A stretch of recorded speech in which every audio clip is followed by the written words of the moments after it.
ఇప్పుడు SC ST atrocity ఉంది. మీరు ఇందాక ఏం చెప్పారంటే వాళ్ళు వచ్చి కంప్లైంట్ చేసినటువంటి వెంటనే, అంటే బాధితులు ఎవరైతే ఉన్నారో వాళ్ళు వచ్చి కంప్లైంట్ చేసిన వెంటనే అది తీసుకోవాలి, కంప్లైంట్ తీసుకోవాలి, ఎఫ్ఐఆర్ ఫైల్ చేయాలి, ఆ తర్వాత నాన్ బెయిలబుల్ అవుతుంది. ఇది నిజంగా బాధితులు ఎవరైతే ఉన్నారో వాళ్ళు నిజంగా ఆవేదన ఎవరైతే చెందుతారో వాళ్ళు వచ్చి వెంటనే కంప్లైంట్ చేస్తే ఖచ్చితంగా జరిగి తీరాల్సిందే. ఇక్కడ ఈ అట్రాసిటీ సెక్షన్ ఏదైతే ఉందో ఈ సెక్షన్ని అడ్డు పెట్టుకొని కొంతమంది అసలు ఏమీ అనకపోయినా కూడా కొంతమంది మీద వీళ్ళు కంప్లైంట్ చేసినటువంటి దాఖలాలు కూడా మనం చూసాం. ఈ రెండింటిని ఎట్లా మీరు విభజిస్తారు, ఏ విధంగా విశ్లేషిస్తారు? అంటే దీంట్లో ఒక 2 విషయాలు ఉన్నాయి శ్రీకాంత్ గారు. చెప్పండి సార్. ఒకటి ఏంటంటే ఇది రాజ్యాంగపరమైనటువంటి హక్కులు కలిగినటువంటి వ్యవస్థ కాబట్టి ఇది ఎస్సీ ఎస్టీ యాక్ట్ అనేది, దీంట్లో మీరు చెప్పినట్టుగా నిజంగా సఫరర్సు చాలా బాధపడుతున్నారు. అది కాకుండా దొంగ కేసులు పెట్టేవాళ్ళు ఎక్కువైపోయినారు. ఎందుకు ఎక్కువైనారు అని అంటే, మీకు నేను స్టార్టింగ్లో చెప్పినట్టు షెడ్యూల్డ్ కులాల వాళ్ళంతా కూడా వ్యవసాయ కూలీలు, అగ్రికల్చర్ ఆ విధంగా పనిచేసేవాళ్ళు. తర్వాత దీంట్లో ఉండే సబ్ కాస్ట్ని బట్టి ఒకళ్ళు చెప్పులు కుట్టుకునేవాళ్ళు, తర్వాత ఇంకొక పని చేసుకునేవాళ్ళు, తర్వాత ఈ సీవేజీ చేసుకునేవాళ్ళు, స్వీపర్స్గాను, ఇట్లా మామూలుగా డిఫరెంట్ వాళ్ళ యొక్క జీవనోపాధి కోసం చేసుకుంటూ ఉండేవాళ్ళు. మనకి విలేజెస్లో ఏమవుతుందని అంటే, ఈ పెత్తందారులు ఎవరైతే ఉన్నారో సోకాల్ అప్పర్ క్యాస్ట్ వాళ్ళకు ఉండేటువంటి పొలాల దగ్గర వాళ్ళ దగ్గర వీళ్ళు పనిచేస్తూ ఉండేవాళ్ళు. వ్యవసాయ కూలీలు పాలేరులుగాను వాళ్ళకి కావాల్సినటువంటి వాళ్ళకి సహాయదారులుగా వీళ్ళు పనిచేస్తూ ఉండేవాళ్ళు. నార్మల్గా మనకి విలేజ్లో ఎలా ఉంటుంది, గ్రూపిజం ఉంటుంది. అది రాజకీయమైనటువంటి దాంతో ముడిపడే ఉంటుంది. సో నా పెత్తనం జరగాలి, ఆధిపత్య పోరు, నేను చెప్పిందే వినాలి, చెయ్యాలి అనేటువంటిది ఉంది. సో దాని ద్వారా వీళ్ళు ఏం చేస్తారు అంటే, ఉన్నటువంటి 2 వర్గాల యొక్క పెత్తందారులు ఎవరైతే ఉన్నారో వాళ్ళు ఏ రోజు ఎదురెదురుగా పోయేసి వాళ్ళు మాట్లాడుకోరు, వాళ్ళు కొట్లాడుకోరు, వాళ్ళు కత్తులు కటార్లు దూరోళ్ళు వీళ్ళని వెపన్స్గా ఉపయోగించుకుంటారు.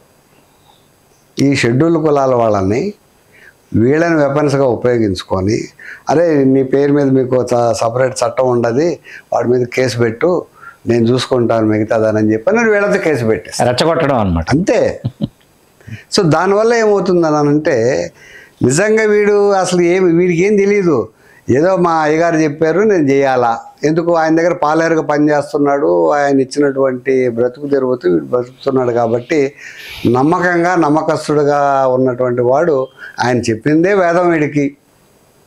సో రాను రాను రాను రాను ఇదంతా ఏమైపోయింది అన్నానంటే, పోలీసు వాళ్ళకి కూడా అరే ఇవి నిజమైన కేసులా కాదా, వీళ్ళకి దొంగ కేసులు పెడుతున్నారా అని చెప్పన్నా ఇమీడియట్గా కేసులు రిజిస్టర్ చేయరు. కొంత ఇన్వెస్టిగేషన్ దాని గురించి మేము చేసుకొని చూస్తామా అని వాళ్ళని పిలిపించి చేస్తారు. దీంట్లో నిజంగా సఫరర్స్ ఉన్నప్పటికీ కూడా కొంతమంది ఏం చేస్తారు అనంటే, మేనేజబుల్ థింగ్స్ ద్వారా వాళ్ళని చేసేసి కాంప్రమైజ్ చేసి పంపిస్తూ ఉంటారు. కానీ ఇప్పుడు మీరు చెప్పినటువంటి విషయం ఏదైతే ఉందో, ఈ షెడ్యూల్డ్ కులాల వాళ్ళ చేత కేసులు పెట్టించి ఈ పొలం గట్ల తగాదాల దగ్గర వాళ్ళ యొక్క ఆవులు గేదెలు వీళ్ళ పొలాలు వచ్చి తిన్నాయని చెప్పానని ఇటువంటి పిటి కేసులతోనే వీళ్ళని కేసులు పెట్టిస్తుంటారు. అవి ఆఖరాకి ఎలక్షన్ టైంకి వచ్చేటప్పటికి పడగ విప్పుతూ ఉంటాయి. మామూలుగా కాదు, అసలు విశ్వరూపం దాలుస్తాయి. సో ఇటువంటివే జరుగుతున్నాయి. ఇదే కాకుండా కొంతమంది ఎడ్యుకేటెడ్ పీపుల్, మళ్ళీ మీకు కొంచెం మనం వెనక్కి వస్తే ఈ షెడ్యూల్ ట్రైబుల్ కింద కొంతమంది ఆఫీసర్లు పెట్టుకుంటారు.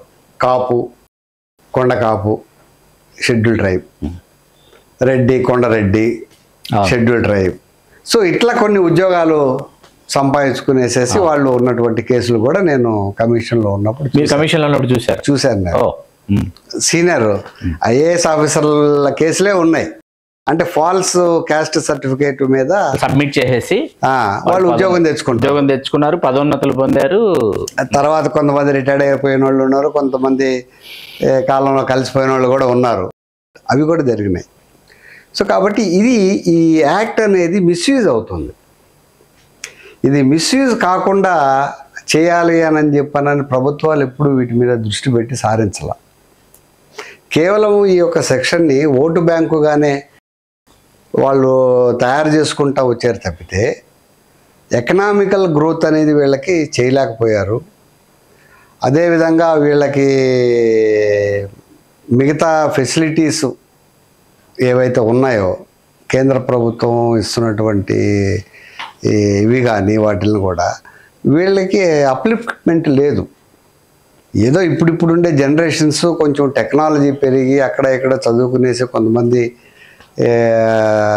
ఉద్యోగస్తులు గాను వాటిలు గాను వెళ్ళిపోయేసేసి ఈ సాఫ్ట్వేర్ కంపెనీల్లో వాటిలో చదువుకున్న వాళ్ళు బయట దేశాలకు అడ్డపోయి బ్రతుకుతున్నారు తప్పితే ఈ రోజుకి కూడా అసలు మనకంటూ ఒక రాజ్యాంగపరమైనటువంటి సంస్థ మనకు పనిచేస్తుంది మన కోసము, జాతీయ ఎస్సీ ఎస్టీ కమిషన్ ఒకటి ఉంది అని చెప్పానని చాలామందికి తెలియదు. ఒక వ్యవస్థ తెలీదు. సో దాంతో ఏమైపోతుందని అంటే యథా రాజా తజా ప్రజలాగా జరిగింది. ఎంతమందికి దీంట్లో కార్యవర్గ సభ్యులు సంపత్ గారు? దీంట్లో నేను కమిషన్ మెంబర్గా ఉన్నప్పుడు మొత్తము 7 మెంబర్స్ అంతే. ఇది దేశవ్యాప్తంగా ఒక చైర్మన్, ఒక వైస్ చైర్మన్, 5 మెంబర్లు ఉండేవాళ్ళం. కమిషన్ విడగొట్టిన తర్వాత 5 అయ్యారు, 7 కాస్త 5 అయింది. అంటే చైర్మన్, ఒక వైస్ చైర్మన్, 3 మెంబర్లు. అట్లా ఎస్సీ కమిషన్కి 5, ఎస్టీ కమిషన్కి 5, అంటే టోటల్గా 10 మెంబర్స్ ఉన్నారు. సో అప్పుడు ఉండేటువంటి రూల్స్ రెగ్యులేషన్స్ ఏమిటనంటే చైర్మన్ ఎస్సీ క్యాండిడేట్ గానైతే vice chairman should be ST candidate. So అట్లాగే చైర్మన్ కానీ ఎస్టీ క్యాండిడేట్ గానైతే vice chairman should be the SC candidate. అట్లా ఉండేదన్నమాట. తర్వాత ఇది సివిల్ కోడ్ ట్రైలింగ్. ఇది ఇప్పుడు ఈ ఎస్సీ ఎస్టీ కమిషన్ అనేది దీనికి కొన్ని రూల్స్ ఉన్నాయి, వీటికి మార్గదర్శకాలు. అంటే ఈ కమిషను యొక్క డ్యూటీ ఏమిటి, ఏం చేయాలి, ఎట్లా చేయాలి. సో ఇది మా యొక్క manual, national scheduled caste and scheduled tribe hand book.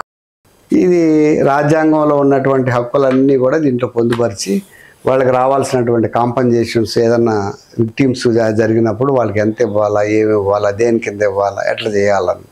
So ఇది ఒక పెద్ద సబ్జెక్ట్ ఇది.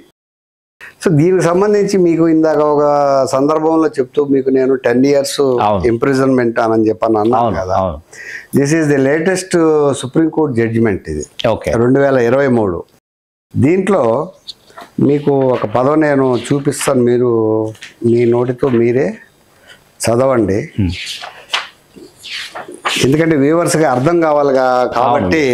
మీరు చదివి వినిపించండి ఒకసారి, మీరు కూడా చూస్తే. నేను చూస్తాను తప్పకుండా. మీరు చదవండి. Punishments for offences of atrocities. whoever not being a member of a scheduled caste or a scheduled tribe commits any offence under the Indian Penal Code 45 of 1860 punishable with imprisonment for a term of 10 years or more against a person or property knowing that such person is a member of a scheduled caste or a scheduled tribe or such property belongs to such member shall be punishable with imprisonment for life and with fine. Supreme court చెప్పిందే, వాళ్ళదే తీర్పు. So కాబట్టి మామూలుగా చాలా మంది ఏం చేస్తారంటే, ఇదిగో ఇక్కడ ఉంది నా దగ్గర కాగితం అని అంటారు. దాంట్లో ఏముంది ఎవడికి తెలియదు, అన్ని కాగితాలు చిట్టి అంటూ ఉంటారు.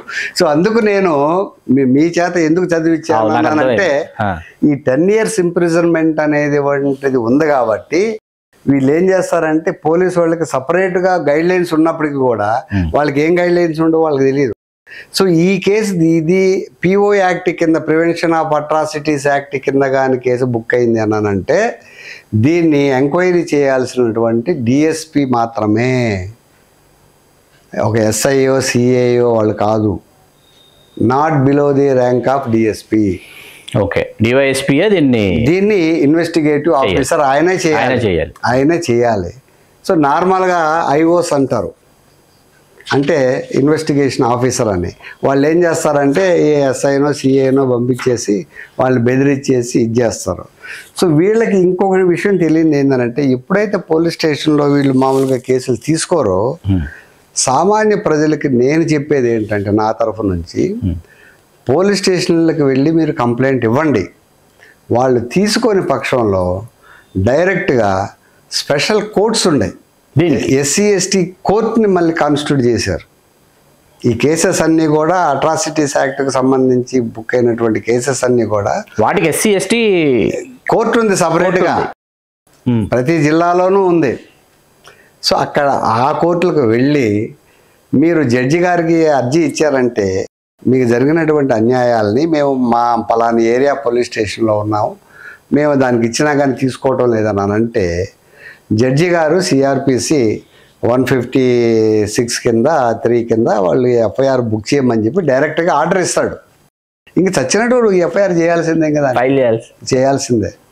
కానీ వీళ్ళంతా ఏం చేస్తారు అని అంటే మామూలుగా స్టేషన్ బెయిల్ ఇచ్చి పంపిస్తూ ఉన్నారు ఇప్పటి వరకు. సో ఆ ప్రాక్టీస్ అనేది వీళ్ళకి, కామన్ పీపుల్కి దీని గురించి, చట్టం గురించి తెలియదు కాబట్టి పోలీసు వాళ్ళు చెప్పిందే నిజం అనుకునేసి జరుగుతూ ఉంది. Please do subscribe to Telugu Rajyam channel. Please do subscribe to Telugu Rajyam channel. Please do subscribe to Telugu Rajyam channel. Hi అండి, నేను మీ ఆర్పీని, నెల్లూరు పెద్దారెడ్డి చేపల పులుసు ఓనర్ని. మీరు తెలుగు రాజ్యం అనే ఈ యూట్యూబ్ ఛానల్ సబ్స్క్రైబ్ చేసుకుని మంచి మంచి వీడియోలతో వస్తారు. Thank you so much. Hi people, I'm Sonakshi Verma and you please watch Telugu Rajyam and please subscribe to the channel.